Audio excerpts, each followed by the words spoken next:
The plant left a mixture of chemicals in the ground. And WIFF News 4 Investigates Tim Waller uncovered whoever buys that property will have to clean it up. Tim? Well, Gabby, let me tell you exactly where I am. I'm directly behind Whole Foods grocery store on one of the busiest sections of Woodruff Road. The empty building you see here behind me is considered prime commercial property, but there is a catch. This is Greenville's busiest commercial strip. The shops at Green Ridge here, Whole Foods over here. But the largest piece of land facing Carolina Point Drive that could easily support a shopping center, hotels, and restaurants has been waiting to be developed since before all the other stores in the area were built, and is still waiting. For 15 years, the property, which is about 40 acres, and the building, now known as the Crescent Center, has been shuffled from one owner to another, and then another. Each had high hopes for the property, but nothing ever materialized. Whoever buys this land will have to deal with what the property used to be before the building was remodeled in the early 2000s with the hope of turning it into a high-tech office park. The property was home to a massive fibers plant that employed 930 people at its height. It was a plant that, like so many others in its day, left a lasting environmental footprint. Is this a troubled piece of property?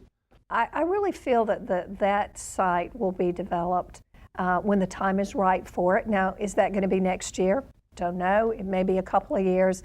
The former Celanese Fiber Industries plant that operated here for 20 years until the late 1980s left a mixture of chemicals buried in the ground.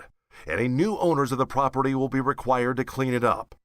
State health officials say the site has been through many phases of cleanup over the last several years. But testing conducted as recently as September found ethylene glycol and chlorobenzene in 3 remaining areas of the property. Both have been known to cause liver and kidney damage if ingested in large enough amounts.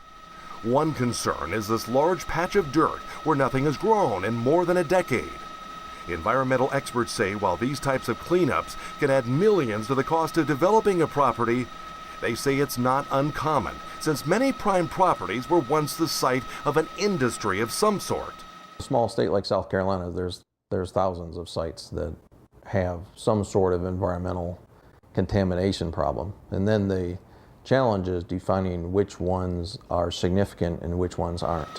One familiar property in downtown Greenville was also the site of a major cleanup. The Elliott Davis property at Broad and Church Streets housed a Duke Energy coal gasification plant until the early 1990s. Soil from the property had to be removed before the building could be constructed. But soil won't be the only expense for the future owners of Crescent Center.